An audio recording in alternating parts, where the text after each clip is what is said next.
Hi, everyone. I'm Molly Moran. I'm the owner of Table Wine, and thank you for joining me to get to know Cabernet Franc. I'm really looking forward to tonight. I've been teaching wine classes at Table Wine for, 4.5 years. Pretty quickly after we opened the shop, I started teaching class. And I somehow in that time have never done Cabernet Franc. So first time for everything. And it's funny because I really love this grape. And since the time that we opened, there has been a following for Cab Franc that kind of came a little unexpected, just from the day we opened our doors, customers were asking for Cab Franc a lot. And that wasn't necessarily something I had expected. So, so weird that I haven't done this class yet, but hey, I'm doing it today. So here we are, guys. And if you are joining us here in Madison, there's like a little thunder a few minutes ago, a little bit of rain. It feels much more Cab Franc-y than it did, I don't know, earlier today when I was wishing I had shorts on. So if you've not joined us for a class before, welcome. So happy to have you. We use the chat quite a bit. So please feel free to ask questions there, comment when we come to tasting the wine. The best way to make this feel like we're all a community of people interested in wine is to type out your answers. So please join us in the chat. And for those of you who have joined us for one or a million classes, it's great to see all of your names, and I'm happy to have everybody here. So let's dig in. From the poll, it looks like Cab Franc is no one's favorite. It looks like it's a sometimes wine for some people, for the majority of the people who answered the poll, and a never or rarely wine for others. So I don't know what that says. Usually there's somebody who really loves the grape, but okay, well, I'm not going to judge that. That just is. We'll see if maybe one of these will be your favorite. And for those of you who have never had it, you're going to have three. So let's dig in.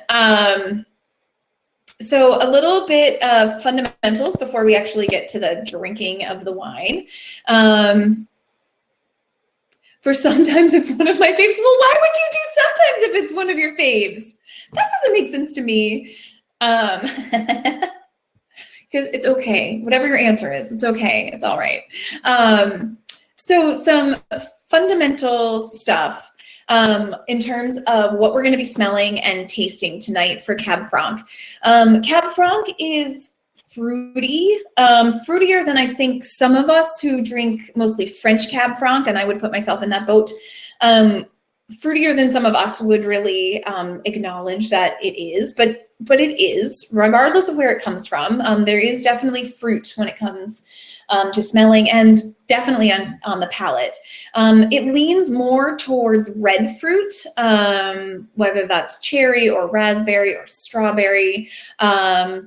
But I often pick up on black fruit. So if you read kind of a wine book that's going to give you a classic profile or kind of fundamental information, some do and some don't allow for black fruit, which first of all, let's just, it's all allowed, right? Whatever you smell or taste is fair game. But when I'm tasting Cab Franc, my tasting notes, I lean more towards black fruit. So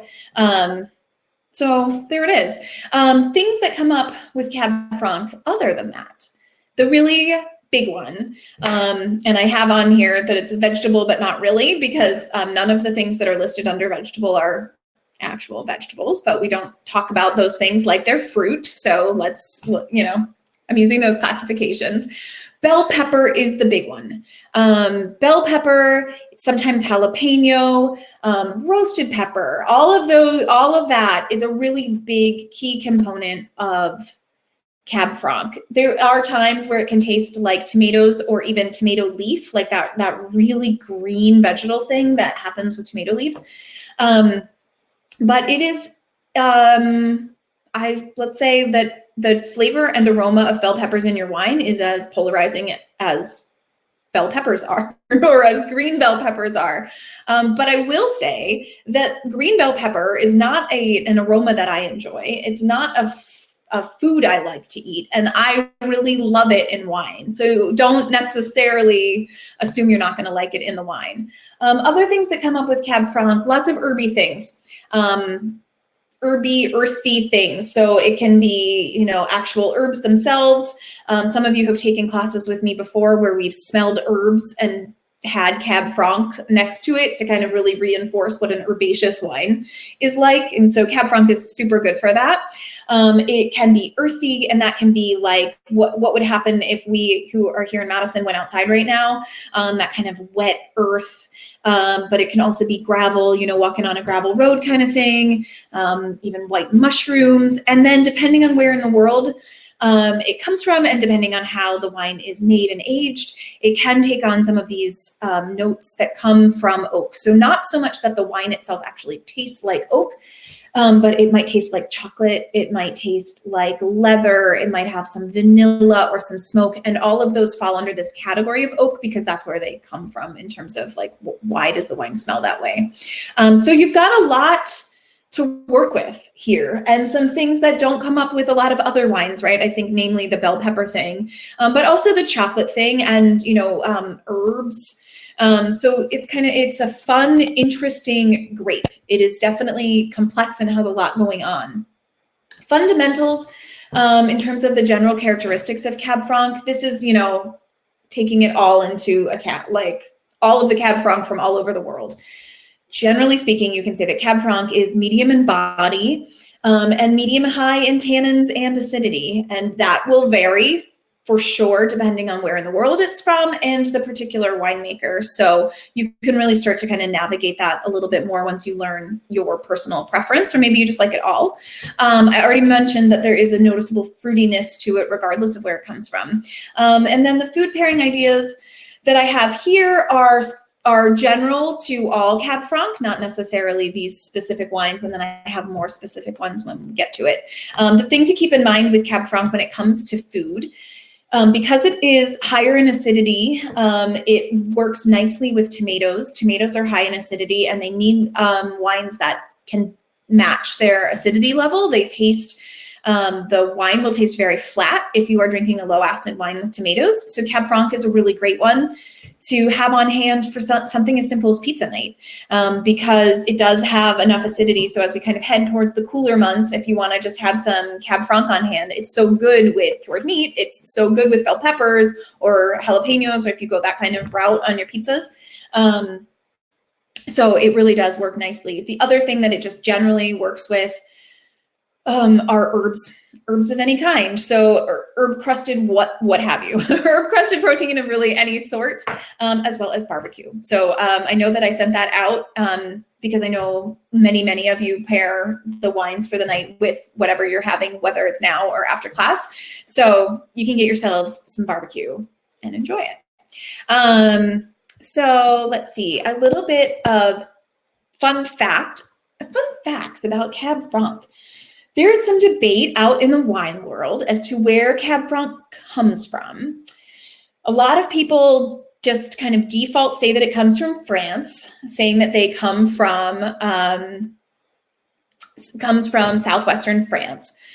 But there is some science that says actually it comes from the Basque region of Spain, which, if you can picture Spain in your head, it's the northeastern corner. Really, the Basque region straddles both Spain and France and has the Pyrenees Mountains there. So the more slightly more controversial, because it's not as easy to just say it comes from France, like, you know, so many of the grapes do. But what science is actually leading us to is to say that it comes from that area, and that there is a pilgrimage, the Camino de Santiago de Compostela, is this pilgrimage that people would take, and it walks right through the Basque region and take from France.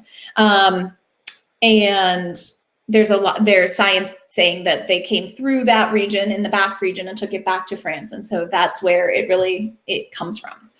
I have this graphic here for you to talk about the fact that Cab Franc is responsible for at least two of the, staple red grapes. I don't assume that Carmenere is a staple in most people's homes, but it might be. But it is the parent of both Cab Sauv and Merlot. So if you like tonight's wines, you know that there are children to go out there and explore. I think it's really fascinating that Cabernet Sauvignon is fuller in body, darker in color, darker in, kind of more concentrated. And it's coming from its lighter bodied parent and a blend with a white grape. And it's just kind of, I don't know, a fascinating moment of science and, the kind of magic of winemaking, where you're like, hey, look at that. Who knew that a medium-bodied red grape and a white grape could make a full-bodied red grape? This last one over on the right-hand side, the Honda Ribes Belza. I know that some of you are Spanish wine lovers, so I will just mention this quickly. Honda Ribes Belza is the red grape in the Basque region of Spain now. So what is thought to have been the ancestor of Cab Franc, there's a teeny, teeny, tiny little bit of it being grown still in Spain. But now they do actually grow just this Cab Franc, or they grow Honda Ribes Belza in the Basque region. So if you've had red chocolat or rosé chocolat or chocolina, it is most likely at least some part of it is Honda Ribes Belza. Fun facts. Many years ago at Table Wine, I did a tasting, just like a drop-in casual tasting. That was Cab Franc and its children. So we did 2 Cab Francs, and then we tasted Merlot and Carmenere and Cab Sauv and Honda Ribes Belza. So maybe someday when we're all drinking together in person, we can do that. Questions before we dive into the wine? Any questions about kind of that fundamental high-level stuff? And yes, smiley face for science. Look at me. Science, geography, history, like all in one. There we go.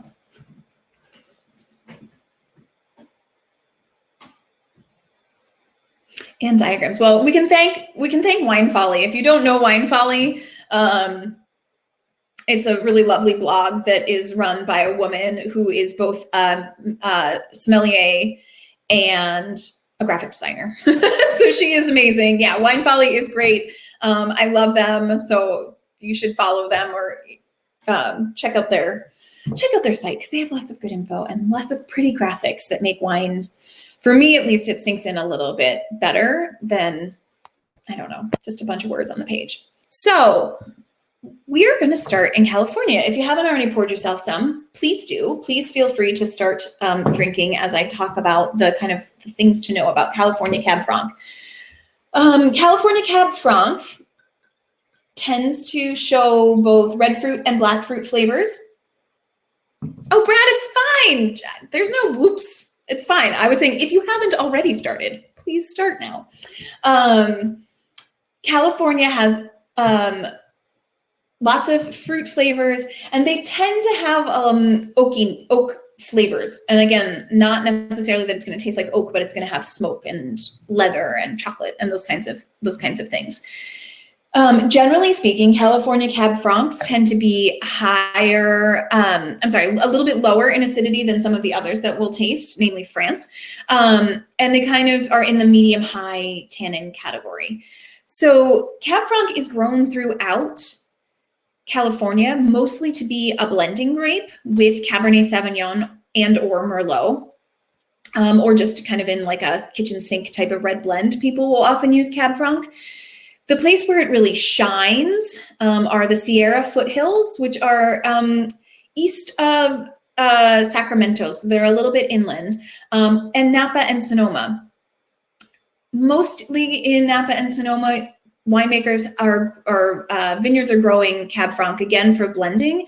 But if you can find single varietal Cab Francs from those places, they're often very, very good, because the idea is that, like, if somebody is willing to take up the land that in Napa or Sonoma is so freaking expensive, if they're willing to grow Cab Franc there and then they're willing to bottle that, pardon me, and not just use it as like a little teeny bit in their Cab Sauv, it's probably pretty damn good. So take that for what it's worth.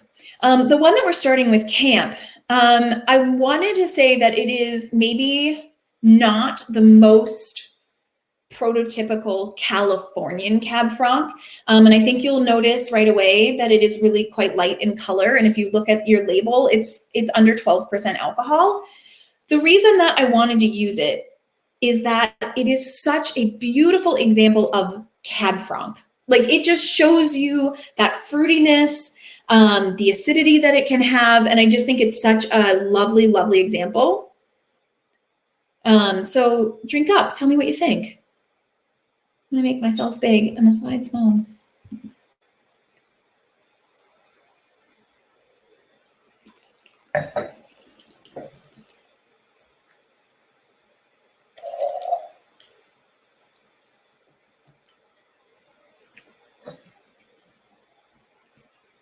How's it going out there? You guys are quiet.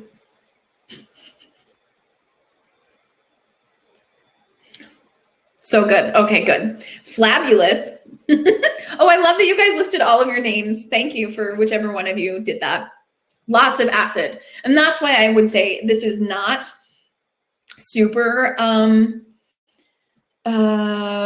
yeah, it's not prototypical California, because, you know, California is definitely not known for their high acid wines, but Camp is. The winemaker, Kenny, I know some of you guys know that. Camp is one of the labels, along with Folk Machine and Ghostwriter, Banyan. I feel like I'm forgetting one. Hobo. Those are all labels that Kenny Lickett runs. And for those of you who shop at Table Wine regularly, you know that we love him and love his wines.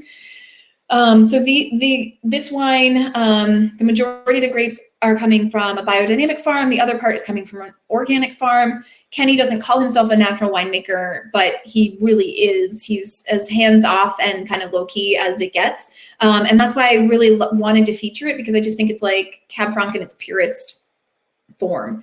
Almost a crunchy texture, right? There is definitely some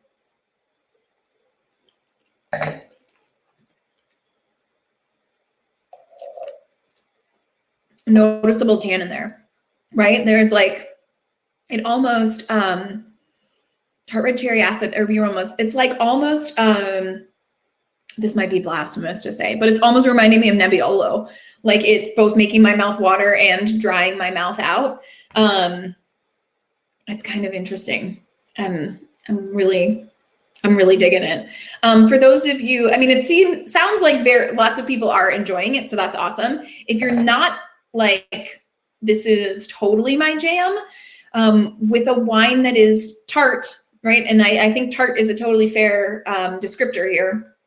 If you don't love that, it is really good with food.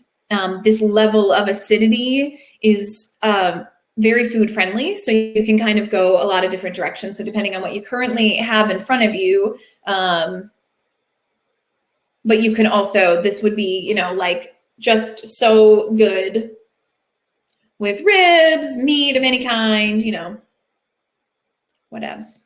It'll just be good with it. A little smokiness on the finish. Yeah, so he uses old oak barrels and some stainless. He does both for this wine. So it's not that like really obvious oakiness, but there is some of it there. And I think that that's, you know, smart, because if you buy a wine from California, you do kind of expect some of that.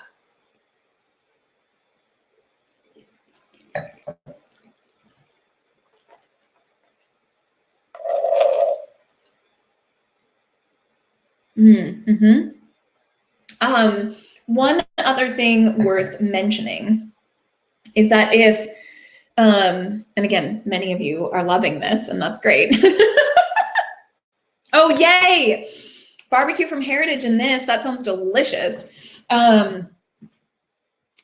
If you are, after you kind of taste through all of them and are thinking about what you do and do not like, or what you would like to be different, Cab Franc really does change quite a bit from a little decanting. So if you are totally happy, love it as it is, and don't, you know, you don't want it to be different, don't worry about that. Just drink it. But if you're like, I could go for the tannins being a little softer or it feeling a little more integrated where the acidity and the tannins kind of play together a little bit more nicely, you can decant it. Some richer fish, maybe salmon. I don't think you're crazy. I think that sounds delicious. And on tasting it again, I could also see it being beautiful with Thanksgiving. You know, it's kind of that,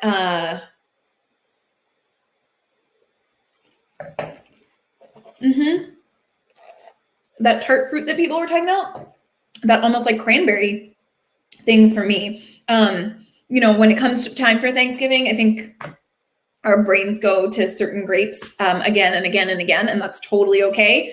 But it can be kind of fun to do something different, do something a little unexpected.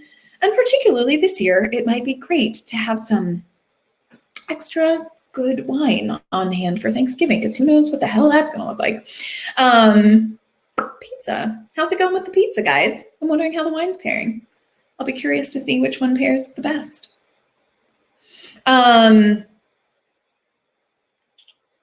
Yeah. Questions, thoughts about camp or California Cab Franc? I was mentioning, I'll let you ask questions if you have them. I was mentioning that it is used often for blending.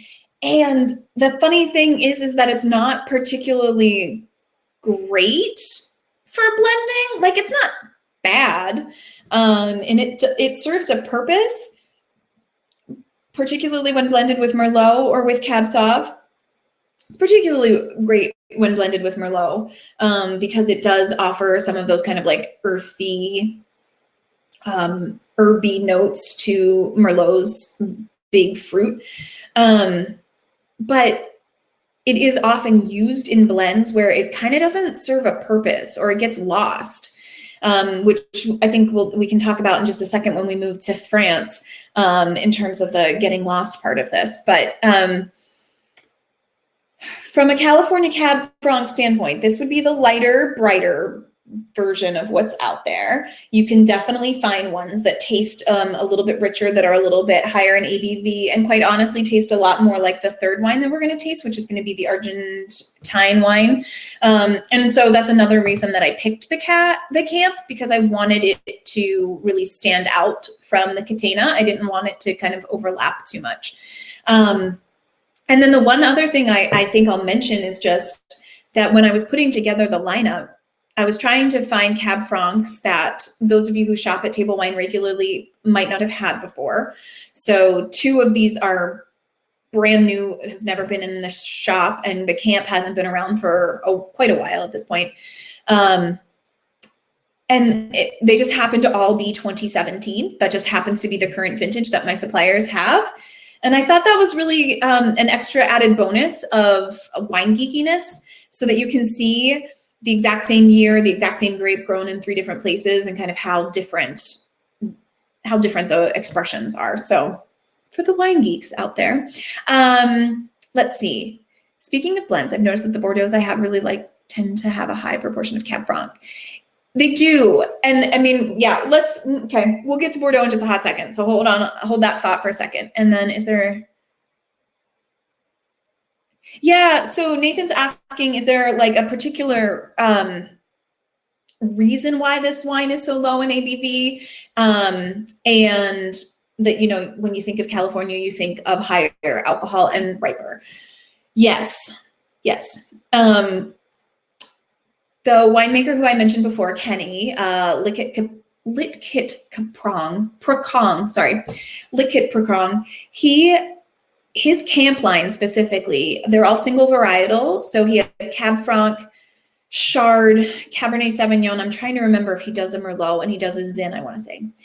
And his intention with that line, specifically that label, is that they are single varietal, that they are what is considered varietally correct, so that you could taste it in a blind tasting and know that it is Cabernet Franc and not be confused about what it is and not have oak getting in the way. And his entire ethos for all of the wines that he makes is to make them a little bit lower in alcohol, to really show off the grapes themselves and the places that they're coming from. So that's a philosophy that Kenny has that, again, is kind of why I love him, because I think there's a lot of wine in California that's super boozy and they all kind of taste like red wine.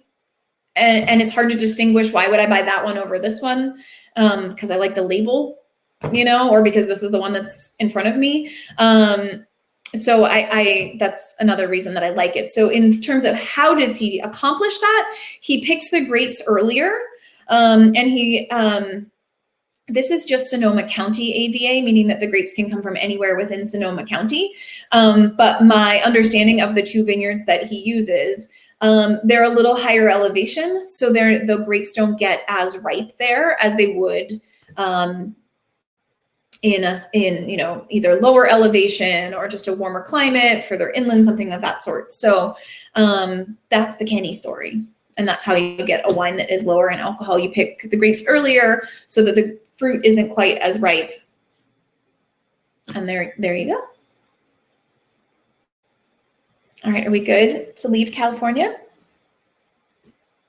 Okay, and we can always circle back. We must carry on. It is so rare for me to not start in France. I think some of you, take a lot of wine classes with me, and you know that the Francophile in me, like, seriously, my husband Connor has a degree in French, and my father-in-law's wife is from Paris and whatever. There's deep French love over here. And he was joking with me before class, like, how can you start a wine class without starting with the French one? But we had to do it because Kenny's wine is so elegant and so pretty and so, delicate. And if we had tasted something before that, you wouldn't have necessarily taken it all in. So here, let's take it all in. So we're moving to the Bourgogne. That's how you say that lovely word there on the label, Bourgogne. You can be more, how about this? You could be more correct. I could be better about my French pronunciation, I guess, more French. But I think it's a serviceable Americanization of that word. So there we go. Things to know about Cab Franc in France. We're still going to, live in, the red and the black fruit. Purple fruit doesn't really come up here. But then all of the other things come into play. So the vegetable thing that I was talking about, the bell pepper thing, the herbs, the minerals, oak, not so much. Not to say that it can't come up, and not to say that the French don't age their Cab Franc in oak, because they do. But I think it's really about the more savory notes with French Cab Franc. The acidity tends to be higher, and the tannins tend to be a little bit less, just kind of like speaking of, the whole spectrum of tannin. The key regions for Cab Franc are Bordeaux and the Loire Valley. So we are in the Loire Valley tonight with Bourgogne. The 2 main subregions within the Loire worth knowing and exploring are Chinon and Bourgogne. There is Cab Franc from lots of other places in Loire. I think they're all lovely. You can definitely explore them. But I do think that those 2, Chinon and Bourgogne, are the key players in the game. In the Loire, you can find really excellent Cabernet Franc for under $20. So hence why we're drinking it. And you can find really just beautiful versions of it from throughout. In Bordeaux, Cab Franc is grown. It is where it kind of staked its claim in the wine world. It's, it is massively important there. It's primarily grown, when I say right bank there, the Dordogne River runs through the middle of Bordeaux, and it splits Bordeaux into left bank and right bank. Right bank is known for Cab Franc. A wine that is from that area that would be,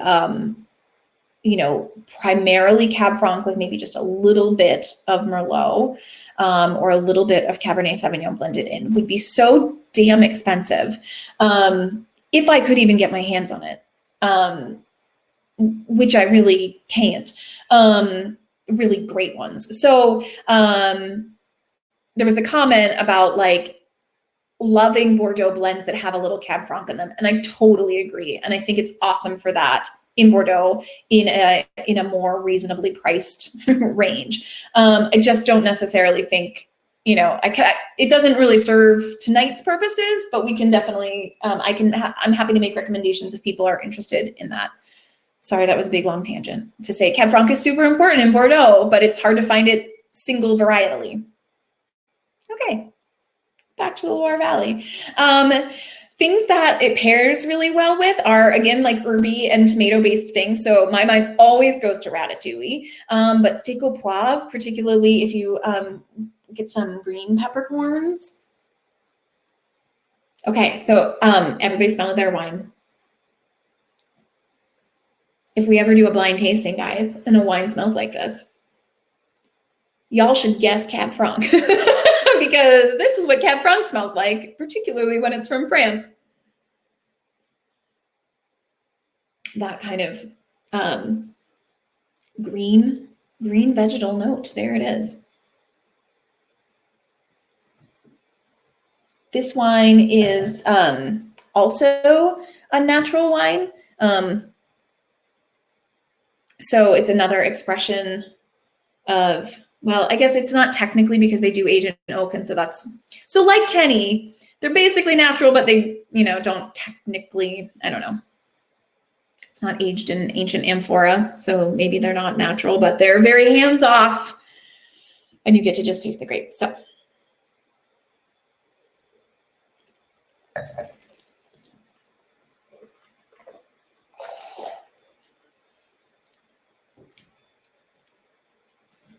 How's it going out there, guys?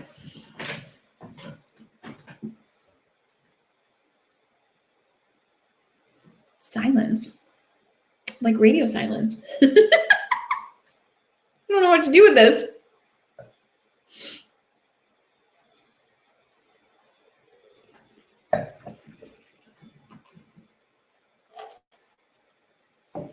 Thank you. There's a lot to think about. I mentioned at the beginning, kind of with the high level overview of the aromas and flavors that come up, there are a lot of different things at play with Cab Franc. And I think this is a really lovely example of that complexity, where you can kind of like in one sip really focus on the fruit, and then the next sip you can really focus on the herbs or the minerality.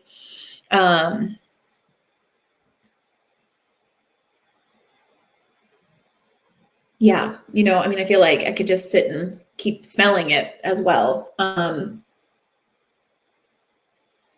There's definitely a lot to it. So this winemaker, as you are all thinking, this winemaker makes two, or at least there are two different Bourgois available from this winemaker here in Madison. And one is like a step down. I hate to say that, but it's the stainless steel aged one. And then this is aged in French oak. So there's definitely a little bit more tannin to it, but I do think that it's a little more interesting. I like them both, but I just think this is a little more interesting. Not much fruit to find. Yeah, I do think, is anybody not picking up on the vegetal thing? Is the vegetal thing going over? This more like than the camp tastes like what I think of when I think of Cab Francs. Cindy says it tastes like fall. It totally tastes like fall. I love that. I think that's a really lovely way to say that. Yeah, almost like that wet leaves, crunchy leaves. Wet leaves or crunchy leaves. Those are two different smells. I don't know why I just threw them both out there. Leaves falling. Let's go with that.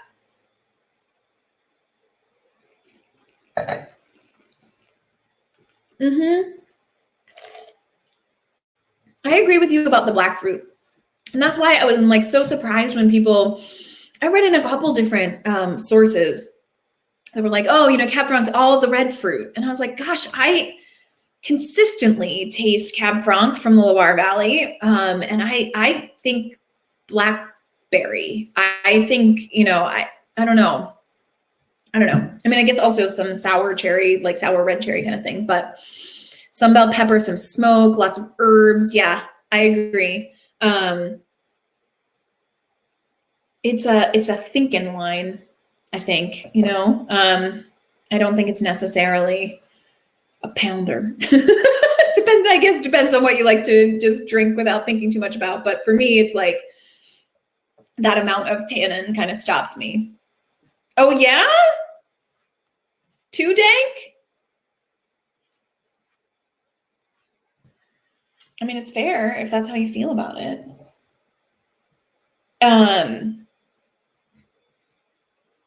The guy that I was that I buy this wine from. Oh, all right, duly noted. I see you. Oh, okay. We're clarifying our terms now. Dank as in foresty. Got it.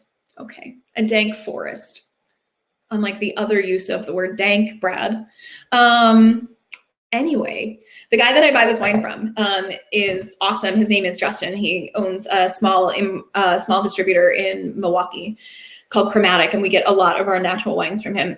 And he was asking me what else was in the lineup, and he was like, classic. Like, he was like, yes, like California camp, this Bourgogne, like, this is so awesome. These two are they're different from each other, but, you know, noticeably Cab Franc. So I felt like I got, I don't know, validation. I didn't need it, but it was nice to get it.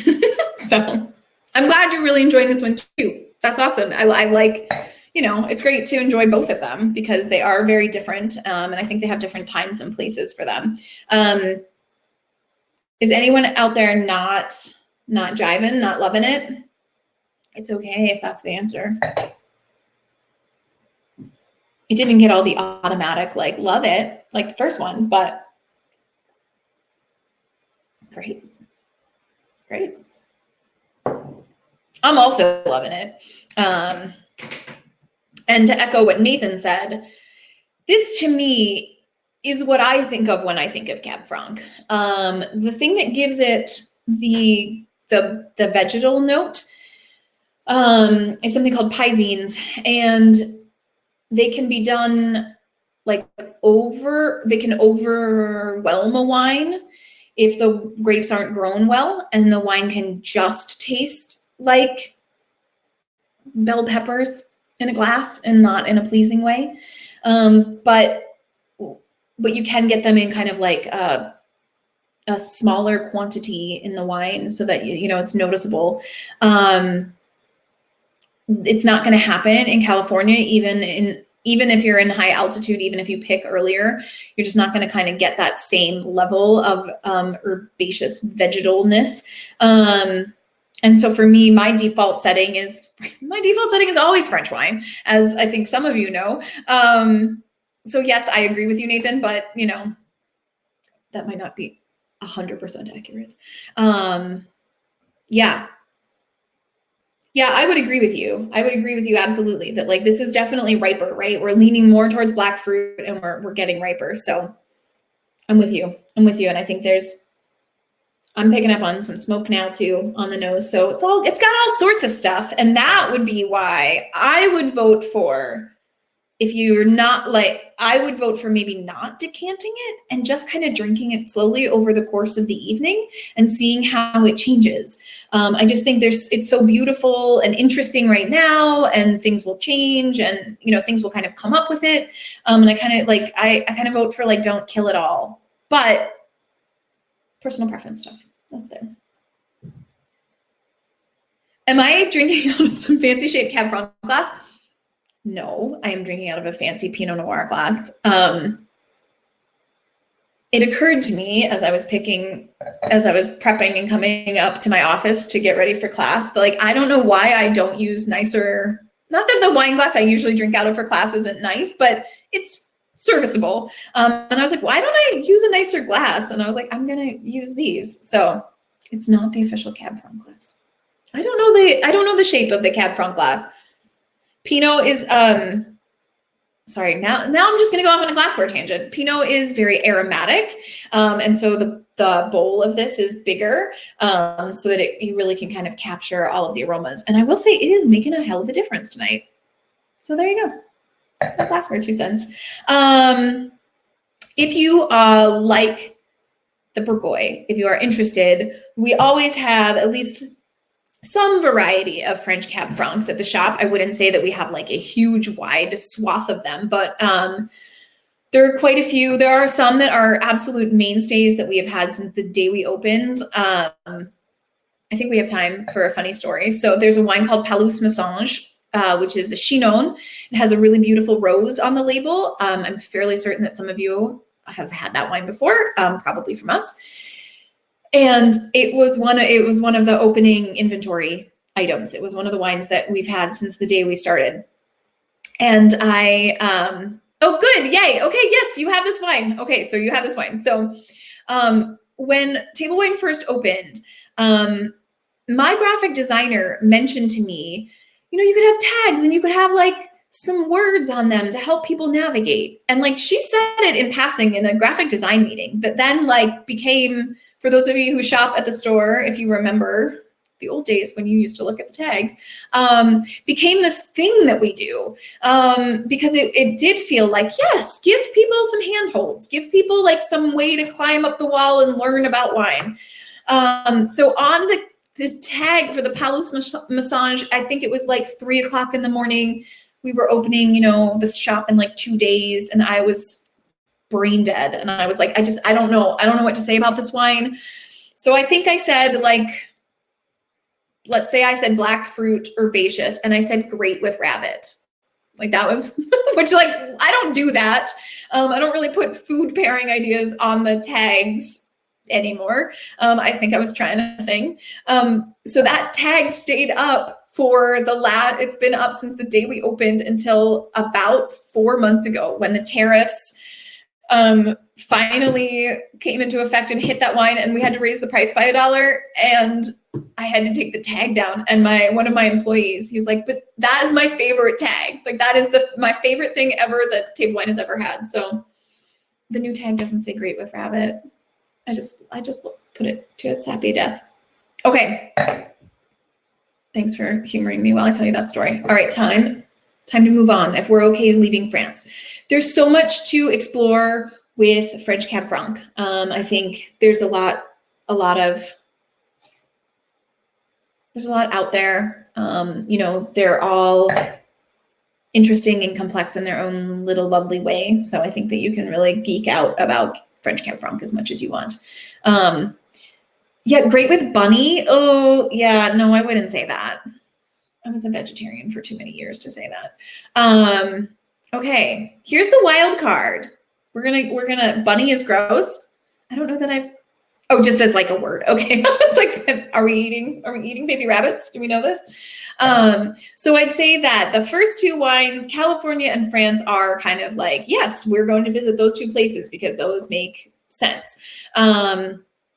France is the #1 producer in the world of Cab Franc. The second highest producer of Cab Franc is actually Italy. It's not that good there. They grow a lot of it in the north, and it's not very good. They grow some of it in Tuscany, and they blend it into some super Tuscans. So again, even if I could get my hands on some for you guys, it wouldn't be 100% Cab Franc, and it would be so damn expensive that it's not worth it. So it's kind of, yeah, I know. Italy, I know it's super weird, but it's almost all like Friuli, northeast, and then this little bit of it being grown in Tuscany. So it's the France game, it's the Italy game-ish, California is very important. And then there's some really great Cab Franc being grown in South America, which I just think is very cool, very interesting to kind of explore because it's also New World, like California, but it's something different. So Argentina, things to know about there. It's going to be riper than the other 2 that we have tasted. Definitely leaning more towards black fruit. They are not afraid of oak in Argentina. They're much like California. So you'll get some of that, and you will get some herby notes because it is, Cab Franc. That ripeness will lead to the wine being lower in acidity. The oak aging will lead to it being slightly higher in tannin.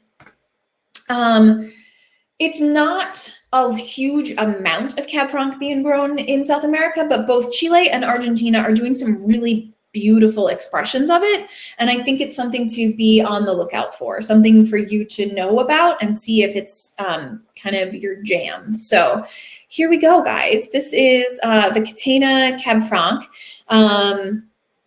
Catena is a big player in Argentina. They're a very big winery, which definitely stands as a counterpoint to the two little guys that we did earlier.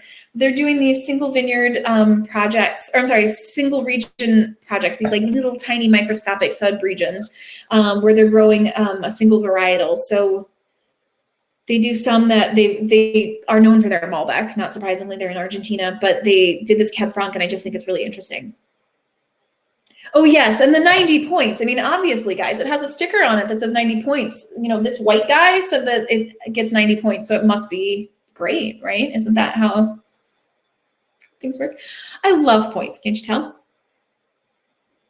Yes, right? The aroma is wild and so different from the other two, right? Like such a counterpoint.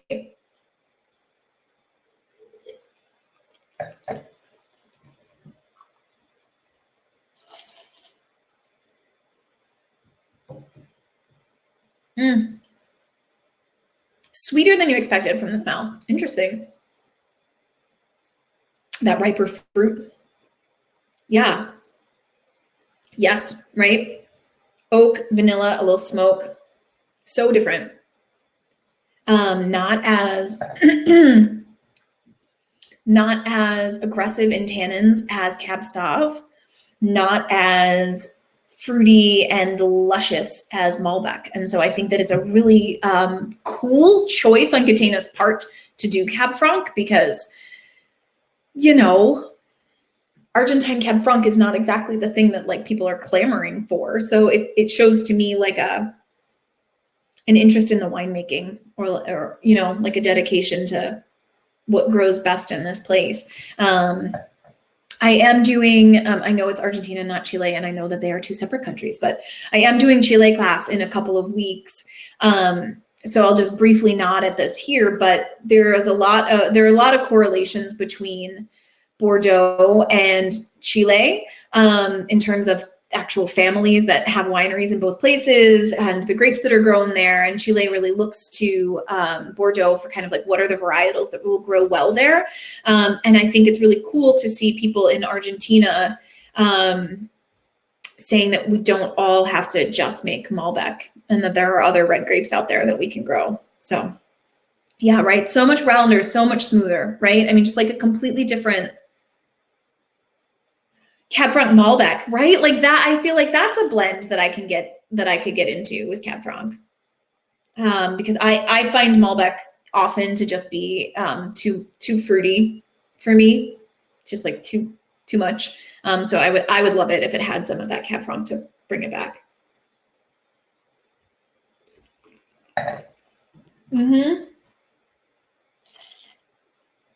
So Nathan's saying he's just starting to pick up on the vegetable note with this one.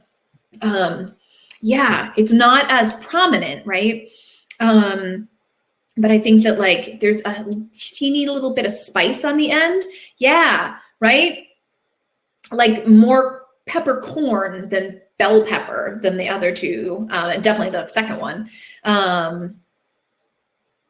So are any of these more flabby than the others? I know you hate that word, but so none of these would fall into the flabby category. So a flabby wine would be the Malbec that I hate, you know, the cheap Malbec that doesn't have tannin or acidity that's just like bleh. None of these have that because they all have some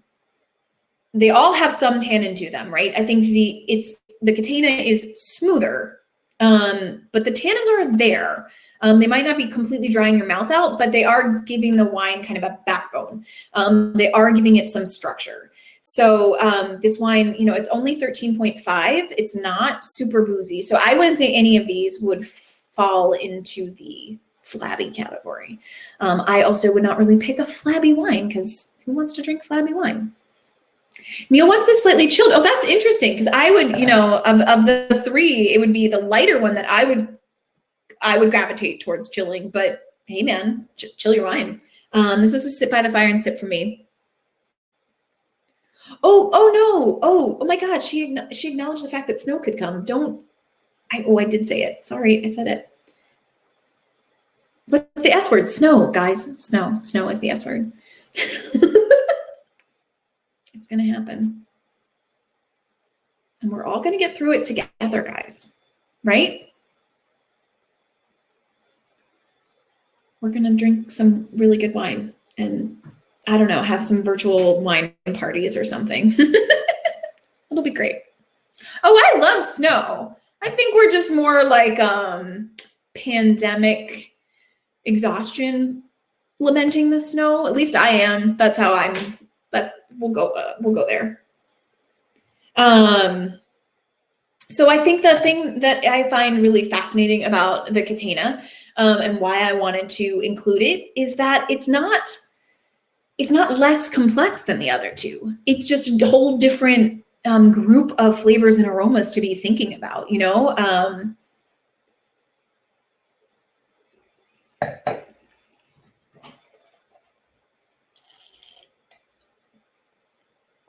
And it is still noticeably Cab Franc-y in its way. I think if you blind tasted me on this, there's no way that I would guess Cab Franc. And not in a million years, but I can now, I'm like, I see it there. Oh yeah, how is the Heritage Barbecue? Sometimes, let's see. From a food pairing perspective, I would say go with something a little bigger, a little heartier. Those are just some suggestions, but I do think that you can like ramp up the smoky or the grilled or the roasted aspect of whatever it is that you're making. So, yeah. I mean, I didn't put barbecue on this one because I do think that it would be so delicious with the first, but it's not going to be bad. And I mean, honestly, like I said, I think like all the food pairings could be, I mean, this I wouldn't want with ratatouille, but this I could have with steak au poivre, right? So I think you can be a little interchangeable with them. All right, questions, thoughts about Argentina or any of them?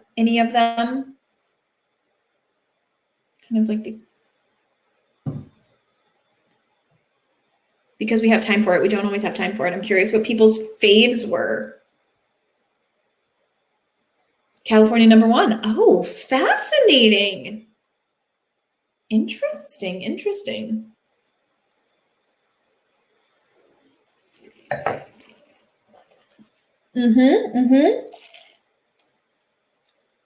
Really?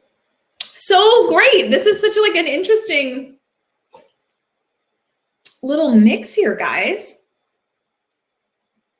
One without a doubt. Cool. Oh, yay. I'm so glad.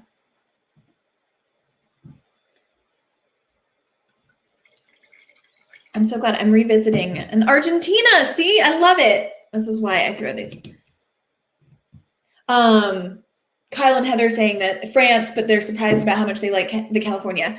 Like that to me is a matter of getting to know a winemaker that you can really like, because I think, you see it's from Sonoma, whatever, you're kind of like, if you gravitate towards US wine, great. But if you don't gravitate towards it, you're kind of like, okay, that's not a wine I'm going to like. And then if you look, you're like, wait a second, that says 11.5%. Wait, what's going on with this wine? Oh, and you see it in your glass and it looks like Pinot Noir. It's just kind of cool to get to, know somebody's winemaking style like that. Sydney's not sure she likes the Catena. Well, see how you like it, over the course of tonight, or, leave it for tomorrow and see how you like it. back to France. Oh, no, you didn't miss it. So in terms of, the question is, why is the Bourgogne called Cuvée Prestige if it's 100% Cab Franc?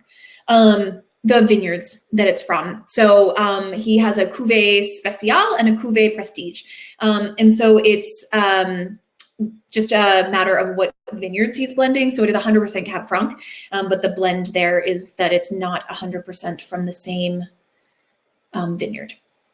So I hope that makes sense. And the container is your fave, Beth. I love it, and I'm glad the pepperiness made you happy. I'm revisiting the camp to just kind of check in with myself and see.